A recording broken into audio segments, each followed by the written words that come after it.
귀납적 성경 연구를 진행할 최연숙입니다. 본 강의는 영적 성장, 영적 성수, 영적 생활의 열쇠가 되는 하나님의 말씀으로 삶을 변화시키는 학습에 중점을 둔 효과적인 성경 학습법인 귀납법적 성경 연구를 소개합니다. 기도, 관찰, 해석, 그리고 적용의 4단계를 통해서 성경에 대한 깊은 이해와 지식, 그리고 통찰력을 개발하는 효율적인 교수 방법을 제시합니다. 이 수업을 통해서 여러분들은 성경을 읽고 해석하고 적용하는 실제적인 능력을 개발할 수 있습니다. 성경을 바르게 읽는 법, 그리고 해석에 대한 통찰과 함께 실천적이고 실제적인 방법을 통해서 성경의 신학적 이해와 안목을 개발할 수 있습니다. 구약과 신약에 나타나는 주요 문학 장르들을 해석하고 적용하는 데 필요한 이해와 안목을 개발할 수 있습니다. 성경 본문의 깊은 관찰을 통해서 본문을 해석함으로 말씀 속의 진리를 발견하는 기쁨과 함께 적용을 통한 삶을 변화시키는 성경 연구로 나아갈 수 있는 통합적인 학습 능력을 개발할 수 있습니다. 귀납적 성경 연구의 교수법을 학습하고 더 나아가서 교회 사역에 적용할 수 있는 필요한 안목과 능력을 개발할 수 있습니다. 하나님의 말씀의 뜻을 이해하기 위해서는 이 말씀을 단지 지적으로 붙잡는 것으로 충분하지 않습니다. 이 말씀을 실천적으로 붙잡을 필요가 있습니다. 우리의 삶에 어떻게 말씀을 적용하고 실천할 것인가에 대한 물음과 해답을 여러분들과 함께 고민하는 시간이 되고자 합니다. 이 수업을 위해서 저희가 사용할 교과서는 하워드 핸드릭스와 윌리엄스 핸드릭스의 삶을 변화시키는 성경 연구, 바로 귀납법적 성경 연구 가이드북입니다. 이 책은 여러분들이 하나님 말씀을 붙잡기를 위한 좋은 책 안내서가 될 것이라고 생각합니다. 각 장마다 간단하고 효과적인 방법들을 제시하고 있는데요. 이 방법들을 통해서 여러분들이 실제적으로 훈련할 수 있고 또한 교회 사역에 유용하게 쓰일 수 있는 도구가 될 것이라고 생각합니다. 이 수업을 위해서 요구되는 노력이 있습니다. 첫째는 근면입니다. 둘째는 하나님의 말씀을 향한 열린 마음입니다. 셋째는 변화를 받아들이는 마음입니다. 넷째는 시작하라입니다. 자, 그럼 우리 함께 귀납적 성경 연구 첫 시간을 출발해 볼까요?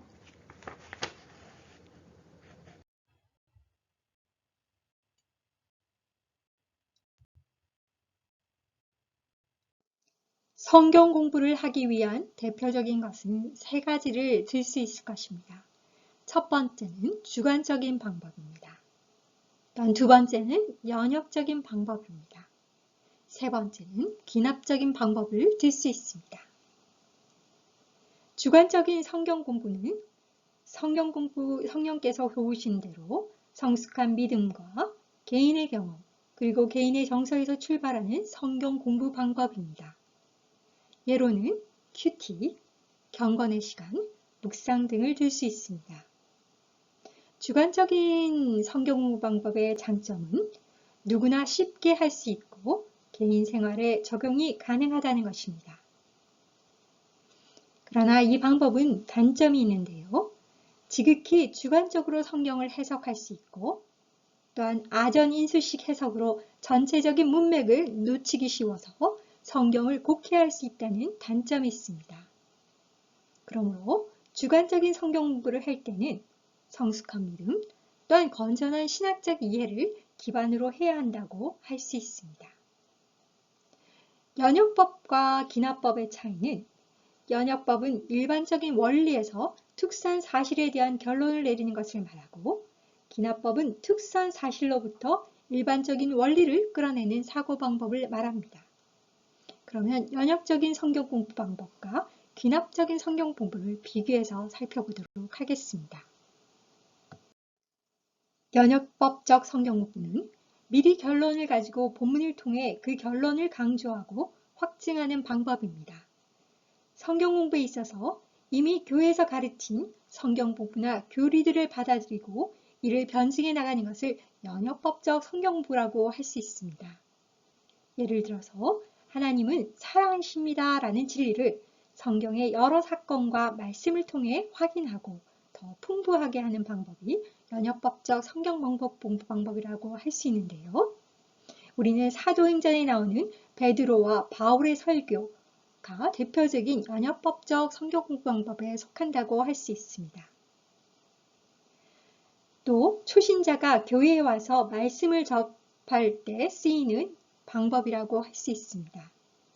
설교나 새신자 교육, 1:1 제자 양육, 주제별 성경 공부, 교회 신학 등이 연역법적 접근이라고 할 수 있습니다. 이 연역법적 성경 공부는 효과적인 학습 전달로서 배우고 익히는데 유익하다고 할 수 있습니다. 또한 이 경우에는 이미 해답이 나와 있기 때문에 질문할 필요도 없고 연구할 필요도 없으며 이미 주어진 것을 수동적으로 받아들이기만 하면 되는 방법입니다.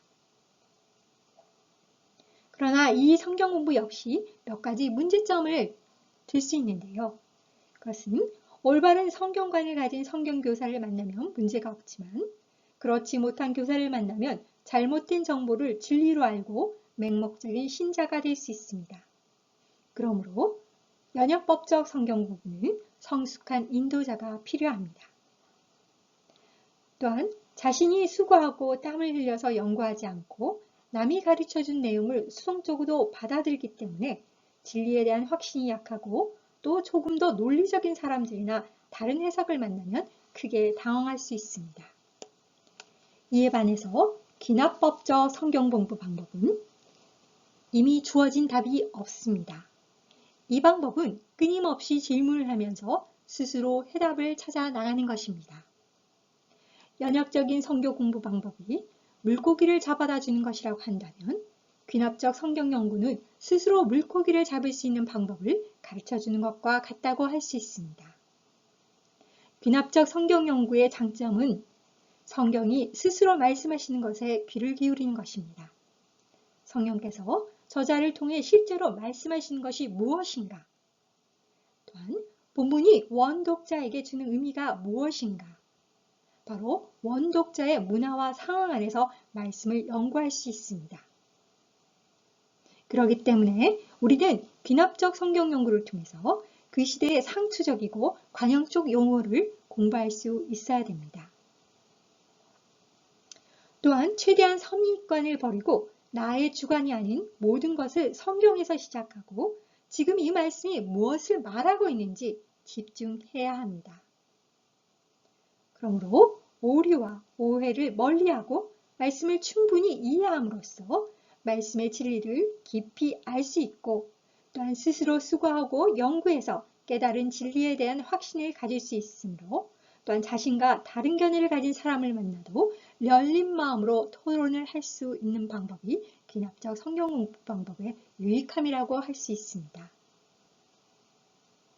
그러나 이 성경 공부 방법 역시 단점은 있는데요. 이것은 어느 정도 지적인 능력을 필요로 한다는 점입니다. 또한 올바른 결론에 도달하기 위해서 학습자는 많은 시간과 노력을 들여야 한다는 것입니다. 그렇기 때문에 우리가 귀납법과 연역법을 비교해 봤을 때 귀납법은 소그룹에 유익한 반면에 연역법은 대그룹에 유익하다고 할 수 있습니다.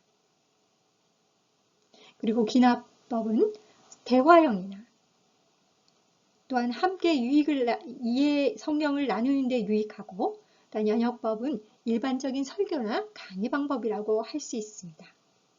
또한 귀납법은 학습자의 능동적인 역할이 필요하고 연역법은 학습자의 수동적 역할이 강조된다고 할 수 있습니다.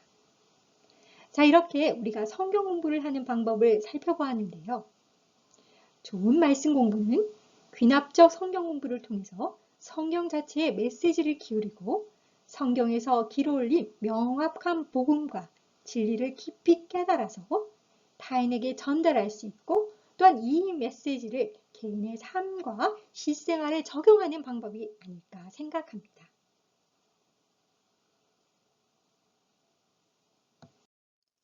효과적인 귀납적 성경 연구를 위해서는 필요한 도구들이 필요합니다. 성경 사전과 성경 지도가 있으면 매우 유익한데요.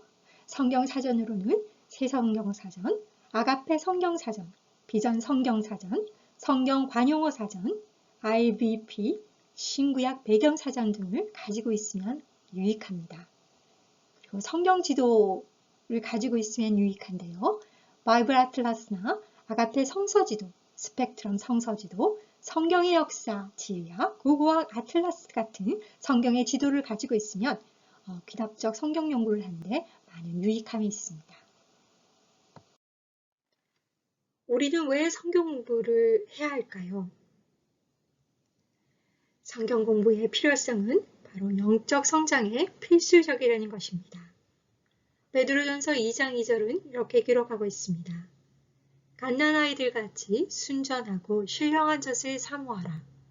이는 이로 말미암아 너희로 구원에 이르도록 자라게 하려 함이니라 라고 기록되어 있는데요.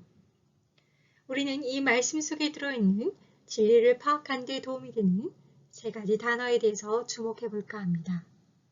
첫 번째는 attitude입니다. 바로 갓난아이의 자세입니다. 갓난아이가 젖병을 움켜쥐듯이 우리는 말씀을 움켜쥐는 자세가 필요하다고 할 수 있습니다. 그리고 두 번째는 appetite입니다. 갓난아이들이 젖을 사모하듯이 우리는 하나님의 말씀인 신령한 젖을 사모하는 자세가 필요하다고 할 수 있습니다. 그리고 세 번째는 목적입니다. 바로 자세와 입맛이 중요한 이유는 바로 목적 때문입니다. 성경을 공부하는 목적은 잘하게 하려 함이라 라고 기록되어 있는데요. 성경은 호기심을 채워주기 위해서가 아니고 그리스도의 모습을 닮아가도록 하기 위해서 쓰여졌습니다. 더 지혜로운 죄인을 만들기 위해서가 아니고 더욱 구세주를 닮아가도록 하기 위해 쓰여졌습니다. 성경의 지식으로 머리만 채우는 것이 아니라 삶을 완전히 변화시키기 위한 목적으로 성경은 쓰여졌습니다.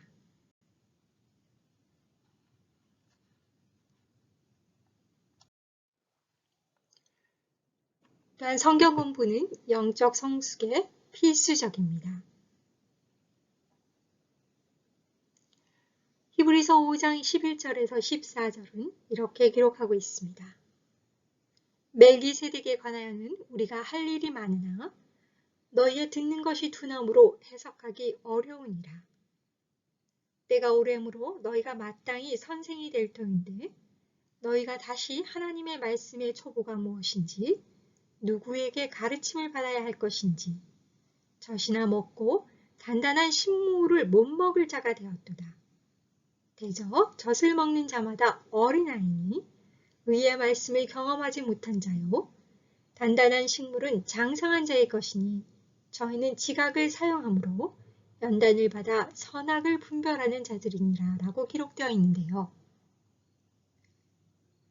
바로 이 본문 말씀은 말씀을 지속적으로 공부함으로 자신을 연단시켜 마침내 선과 악을 분별할 수 있는 능력을 지닌 영적인 성숙한 사람으로 변화시킨다는 것입니다. 영적인 성숙은 우리가 얼마나 성경 말씀을 많이 이해하고 있느냐에 있는 것이 아니라 우리가 성경 말씀을 얼마나 많이 사용하고 적용하고 있는가에 달려있다고 생각합니다. 영적인 세계에서 무지와 상반되는 개념은 지식이 아니라 순종입니다. 또한 성경 공부는 효과적인 영적 생활에 필수적입니다. 디모데후서 3장 16절에서 17절 말씀은 이렇게 기록하고 있습니다. 모든 성경은 하나님의 감동으로 된 것으로 교훈과 책망과 바르게 함과 의로 교육하기에 유익하니 이는 하나님의 사람으로 온전케 하며 모든 선한 일을 행하게 온전케 하려 함이니라 라고 기록되어 있는데요. 이 본문 말씀은 성경이 가져다 주는 네 가지 유익에 대해서 이야기하고 있다고 할 수 있습니다. 성경은 교훈을 줍니다. 또한 성경은 책망을 통해서도 유익을 가져다 줍니다. 또한 성경은 바르게 해주는데 유익하다고 할 수 있습니다. 그러므로 성경은 우리 생활에 죄를 정리하고 또한 하나님의 뜻에 따라 살 수 있는 정결하고 역동적인 힘을 공급해 준다고 할 수 있습니다. 그리고 성경은 의로운 삶을 살도록 우리를 훈련시켜 준다고 할 수 있습니다. 바로 말씀의 궁극적인 목적이 또한 하나님의 사람으로 온전케 하며 모든 선한 일을 행하기에 온전케 함이라고 성경은 기록하고 있습니다.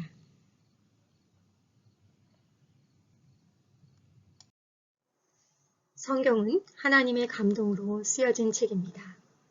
우리는 역사를 히스토리라고 합니다. 우리는 이 히스토리를 His Story, 하나님의 이야기로 해석할 수 있습니다. 신학자 월필트는 이렇게 이야기하였습니다. 성경은 하나님의 말씀이다. 그러므로 성경이 말하는 내용은 곧 하나님이 말씀하시는 것과 동일하다라고 말했는데요. 이는 성경의 영감성을 잘 말해주고 있다고 할 수 있습니다. 우리가 성경을 하나님의 말씀이라고 부르는 이유는 하나님께서 말씀하시고자 했던 것들이 바로 성경에 기록되어 있기 때문입니다. 성경은 하나님의 감동으로 쓰여졌다고 할 때 이 감동으로 번역된다는 하나님이 숨을 내쉬었다라는 뜻을 지니고 있습니다. 바로 하나님께서 직접 숨을 내심으로 성경을 만들어내셨다는 의미이기도 합니다.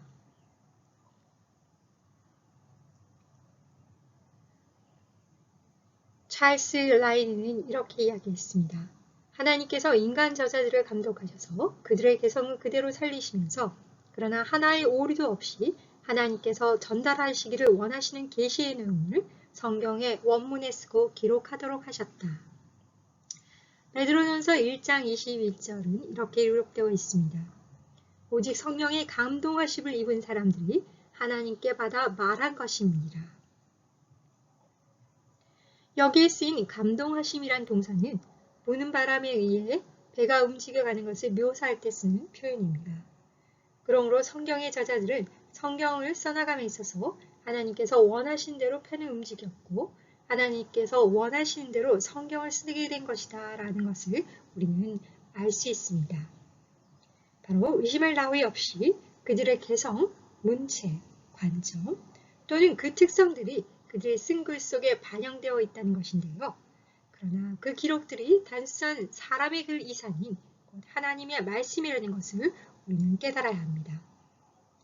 성경 말씀은 사람들의 단순한 명상의 결과가 아니라 초자연적인 하나님께서 친히 하신 말씀입니다.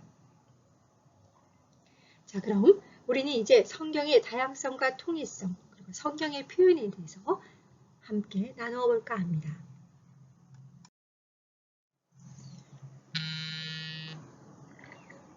성경은 영원한 과거로부터 영원한 미래에 이르기까지 세상에서의 하나님의 일에 대해 포괄적으로 통일된 이야기를 전하고 있습니다. 성경은 예수 그리스도께 모든 초점이 맞추어져 있습니다. 구약은 그리스도의 오심을 고대하고 있고 신약은 그리스도의 다시 오심을 고대하고 있습니다. 그러므로 성경의 주된 목적은 하나님을 계시하고 하나님의 구원의 길을 밝히는 것이다 라고 할 수 있습니다. 성경은 하나님과 인간들과의 관계를 주제로 한 통일성을 지닌 한 권의 책입니다. 성경의 각 책, 각 단원, 각 절은 다른 책, 단원, 또한 단락, 절 등과 함께 통일되어 하나님의 진리를 계시해주고 있는데요. 그 부분들이 하나의 총체로 또한 우리가 그러한 것들을 생각하면서 성경을 대하게 될 때 우리는 비로소 성경의 뜻을 가장 잘 이해할 수 있다고 할 수 있습니다. 성경은 당대에 알려진 세상의 전부인 거의 1만 킬로를 당하는 지역과 또한 10개의 나라, 또한 20가지의 서로 다른 직업에 종사하는 40명의 기자들로 인해서 기록되었습니다. 성경의 언어는 세 가지 언어, 히브리어, 헬라어, 아랍어로 기록되었습니다. 성경은 총 66권, 1189장으로 구성되어 있습니다. 또한 성경은 1600년에 이어서 기록되었습니다. 모세가 모세오경을 기록한 것이 BC 1500년경이고 사도 요한이 요한계시록을 기록한 것이 AD 100년경입니다. 그러나 구약의 욥기가 족장시대인 BC 2000년경에 기록되었다고 간주한다면 그 기간은 훨씬 길어질 수 있습니다. 또한 성경은 다양한 수단인 펜, 글, 가죽, 진흙, 파피루스, 돌 등으로 기록되었습니다. 성경에는 약 2930명의 인물이 등장하고 또한 그들이 활동했던 주요 활동 무대로 1551개의 지명이 언급되고 있음을 볼 수 있습니다. 성경은 하나님의 계시입니다. 이 계시라는 단어는 마치 막을 올림으로 무대에 있는 것들을 보여주는 것과 같이 감추인 것을 드러낸다라는 뜻을 지니고 있습니다. 바로 하나님께서는 성경을 통해서 다른 방법으로는 결코 알려줄 수 없는 것들을 계시해 주셨고 또한 절대적인 진리를 알려주셨습니다. 성경은 절대 무오합니다. 성경이 권위를 지니기 위해서는 진리이어야만 하고 그러기 위해서는 전혀 오류가 없어야 합니다. 성경은 그 자체의 무오성에 대해서 직접 증거하고 있습니다. 마태복음 5장 17절에서 18절에서 주님께서는 이렇게 말씀하셨습니다. 내가 율법이나 예언자들의 말을 폐하려 온 줄로 생각하지 말라. 폐하러 온 것이 아니오 완전하게 하려 함이로다. 진실로 너희에게 이르노니 천지가 없어지기 전에는 율법의 1.1획도 반드시 없어지지 아니하고 다 이루리라 라고 말씀하셨습니다. 바로 주님께서는 성경의 본문 하나하나 단어 하나하나에 이르기까지 더 나아가서 단어의 한 부분에 이르기까지 절대적인 권위를 부여하셨음을 말씀을 통해서 알 수 있습니다.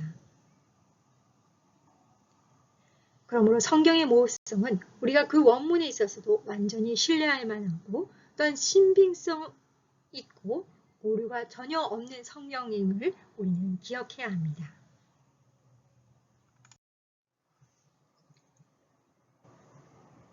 성경은 역사 속에서 사람의 언어로 준 하나님의 말씀입니다.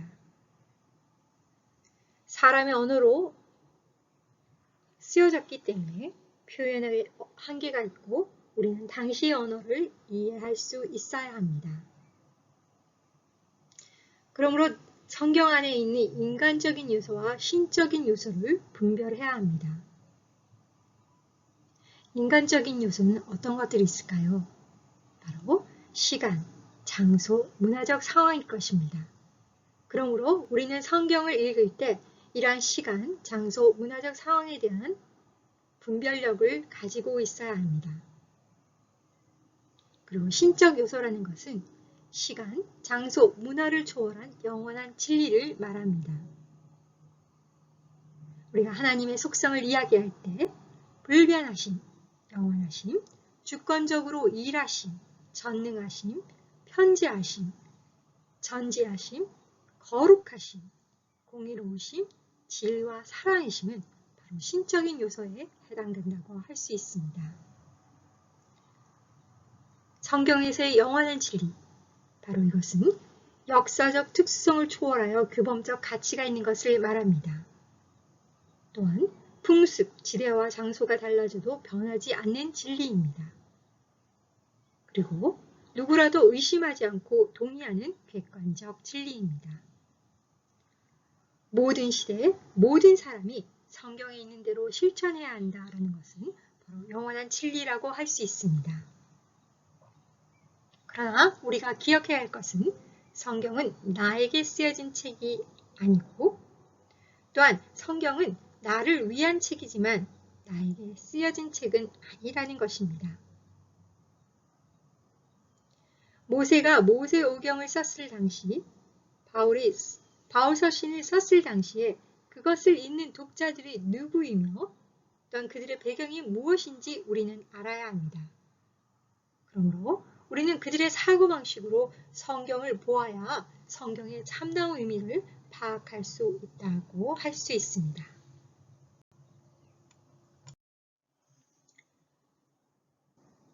성경은 내용에 따라서 역사서와 체험서와 예언서로 구분할 수 있습니다.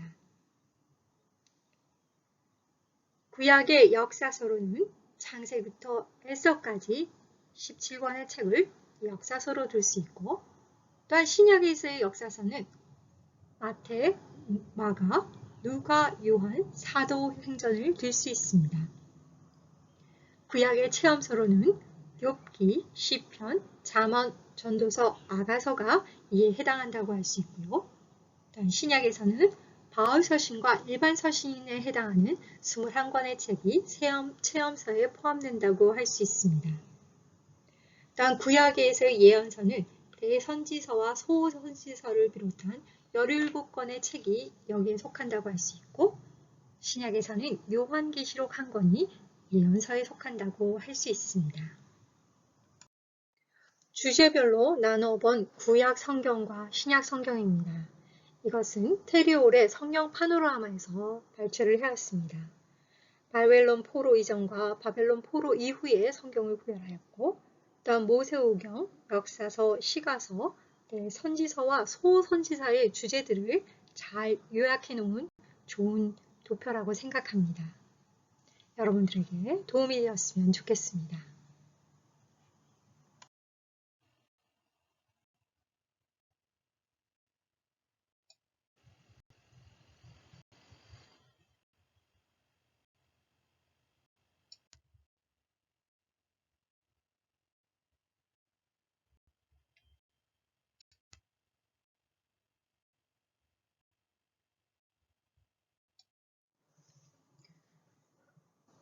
성경 공부를 공부할 때 우리는 전략적인 방법을 말합니다. 전략적인 방법은 첫째가 질서정연한 것이라고 할 수 있습니다. 두 번째는 열린 마음으로 재생산의 목적을 가지고 질서정연한 방법으로 성경을 대하는 것이다 라고 할 수 있습니다. 또한 세 번째는 말씀을 직접 대함으로 그 말씀에 친숙하게 되는 것이다 라고 할 수 있습니다. 그러므로 전략적인 성경 공부 방법이란 하나님의 말씀을 직접 대함으로 그 말씀과 친숙해지며 열린 마음으로 재생산의 목적을 가지고 질서정연한 방법으로 임하는 것을 의미한다라고 할 수 있습니다.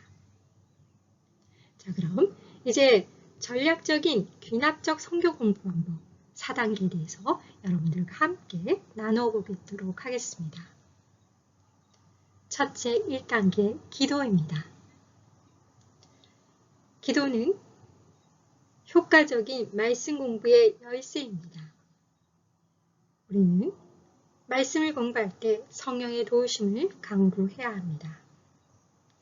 성경을 공부하기 전에 그리고 하는 도중에 그리고 하고 난 후에도 우리는 기도하는 습관을 길러야 합니다. 우리는 이때 생각해야 될 두 가지가 있습니다. 먼저 회피할 일이 있습니다. 그것은 다른 사람을 흉내내려고 하지 말라라는 것입니다. 우리는 다른 사람을 흉내내기 위해서 성경을 공부하는 것이 아니라 오직 우리의 진실된 마음으로 하나님 앞에 나아가야 됩니다. 그리고 우리는 성경을 기도로 변환시킬 수 있어야 합니다. 아마 기도를 배우기 가장 좋은 모델은 니에미야의 기도가 아닐까 생각합니다. 그리고 우리는 찬양으로 시작해야 합니다. 그리고 말씀을 깊이 묵상해야 합니다. 니에미야서 1장 4절에서 11절에 소개된 니에미야의 기도를 보겠습니다. 먼저 1장 5절에 그의 기도의 제일 첫 번째 내용은 하나님을 찬양하는 것이었습니다. 우리는 성경에 나타난 기도들의 공통점이 바로 그 기도의 대상이 되는 하나님의 모습에 초점이 맞추어져 있다는 사실을 깨달아야 합니다. 그리고 1장 6절에서 7절은 느헤미야는 그의 죄뿐만 아니라 또한 백성들의 죄를 자백하고 있음을 볼 수 있습니다.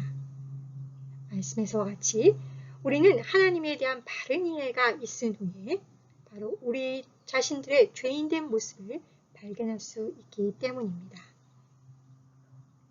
또한 1장 11절에서 그는 간구를 하고 있는데 바로 우리 하나님 앞에 간구할 때 항상 하나님의 약속에 근거하여 기도해야 한다는 것을 보여주고 있다고 할 수 있습니다. 우리는 말씀을 공부할 때 하나님이 어떤 분이신가를 묵상해야 합니다. 성경은 묵상에 대해서 말씀하고 있습니다. 성경적인 묵상은 하나님께서 계시해 주신 진리로 우리의 마음을 가득 채우는 것을 의미한다라고 할 수 있습니다. 그러므로 묵상이란 성경 말씀을 곱씹고 곱씹어서 내 전인격이 공명되는 과정이라고 할 수 있습니다. 여호수아 1장 8절은 이렇게 기록하고 있습니다. 이 율법책을 내 입에서 떠나지 말게 하며 주야로 그것을 묵상하여 그 가운데 기록한 대로 다 지켜 행하라. 그리하면 내 길이 평탄하게 될 것이라. 내가 형통하리라 라고 기록하고 있습니다. 또한 시편 1편과 1절, 2절에서는 복 있는 사람은 그 율법을 주야로 묵상하는 자로다 라고 기록하고 있습니다. 또한 시편 119편 97절에서는 내가 주의 법을 어찌 그리 사랑하는지요. 내가 그것을 종일 묵상하나이다 라고 시편 기자는 고백하고 있습니다. 또한 시편 19편은 성경에 대한 귀중한 통찰력을 제공해 준다고 할 수 있습니다. 시편의 많은 부분들이 바로 하나님의 말씀에 초점을 맞추고 있고 하나님을 알아가는 그 묵상에 초점이 맞추어져 있다고 생각할 수 있습니다. 우리는 말씀을 공부하기 전에 우리가 얼마나 배우려는 자세가 되어 있는지 또한 우리가 얼마나 하나님의 말씀이 공급하는 지혜로 우리의 마음을 채우기를 소원하는지를 우리는 먼저 생각해 보아야 합니다. 2단계는 관찰입니다. 본문에서 무엇을 보는가 라는 것입니다. 본문에서 무엇을 보는가에 대한 끊임없는 질문과 답변을 구하는 단계입니다.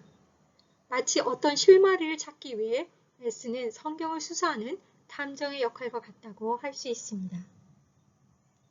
성경을 대할 때는 생각이라는 모자를 써야 합니다.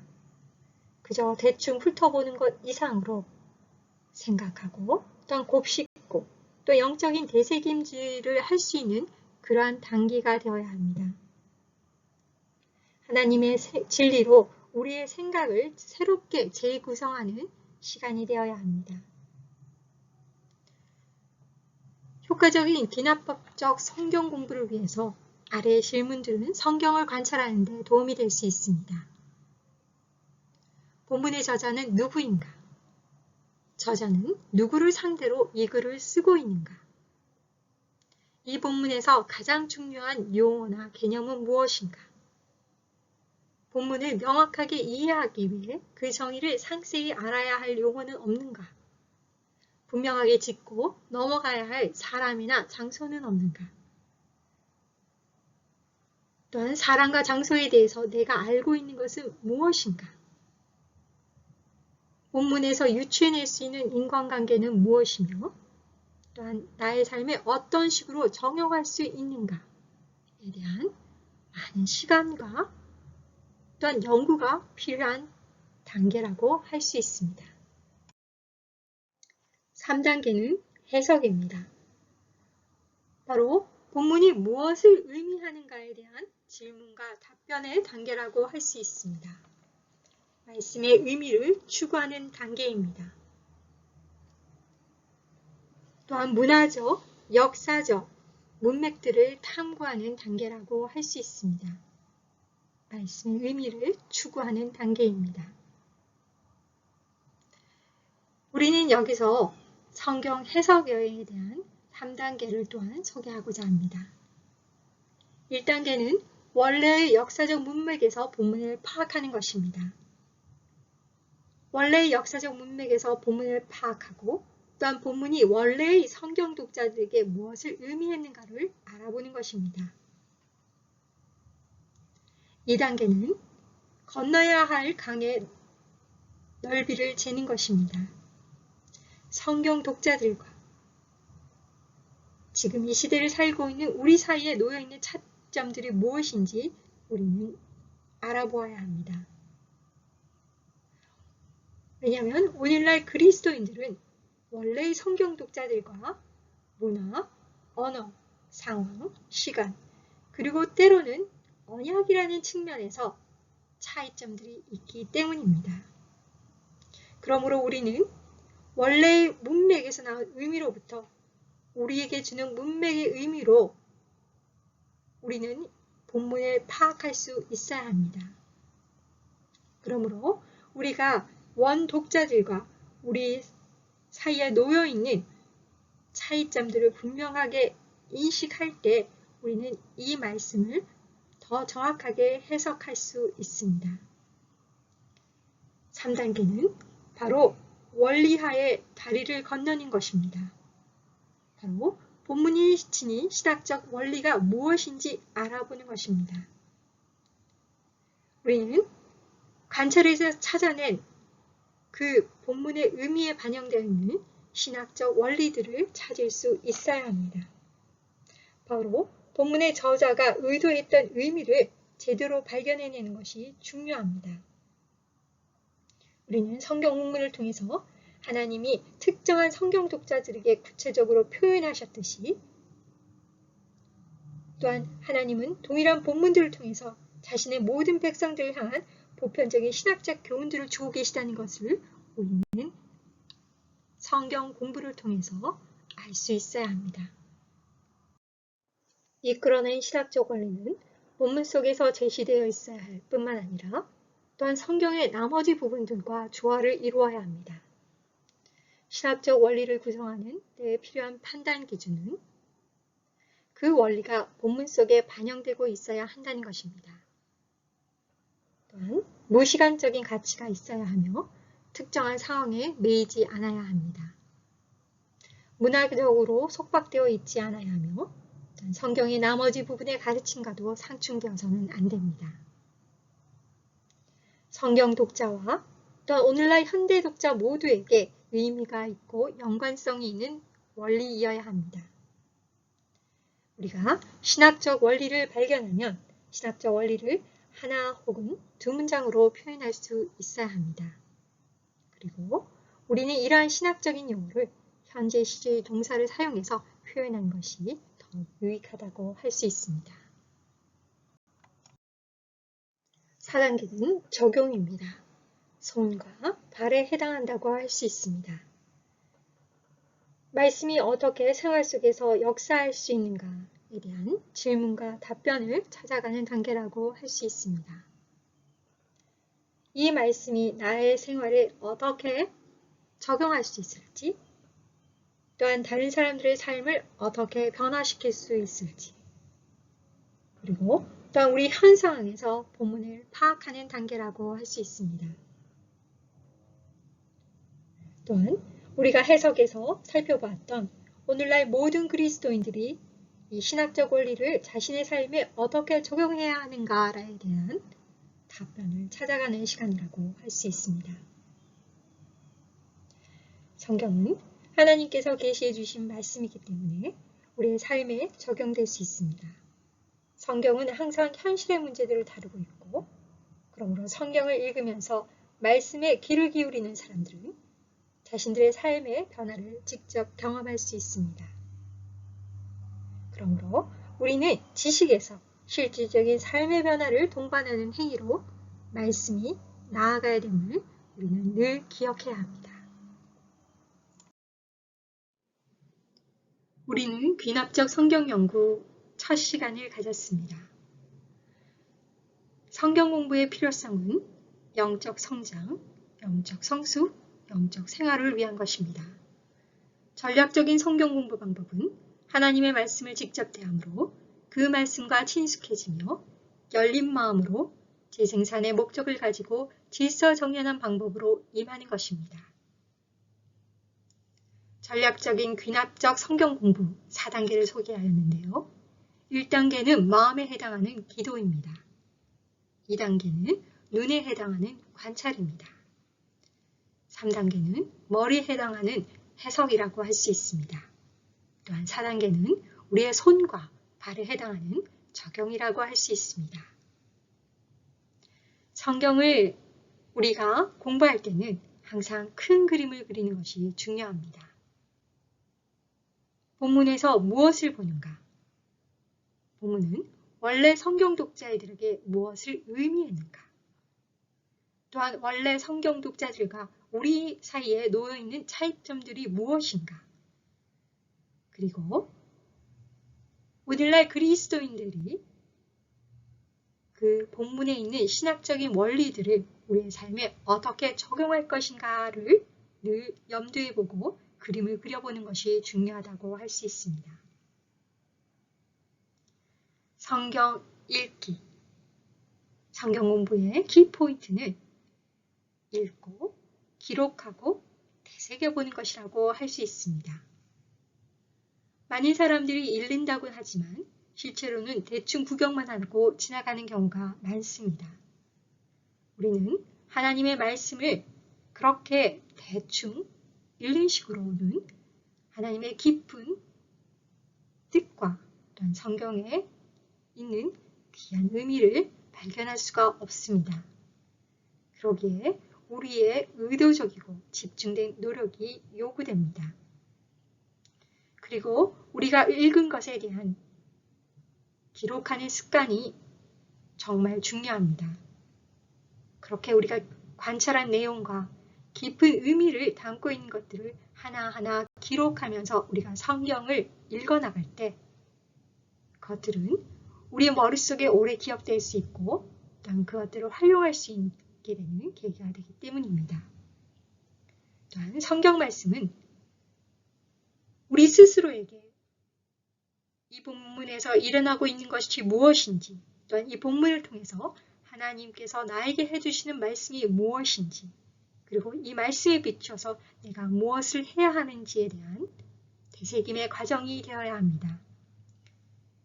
이러한 되새김의 과정을 통해서 하나님의 말씀을 우리 삶에 적용하는 실제적인 훈련이 이루어져야 합니다.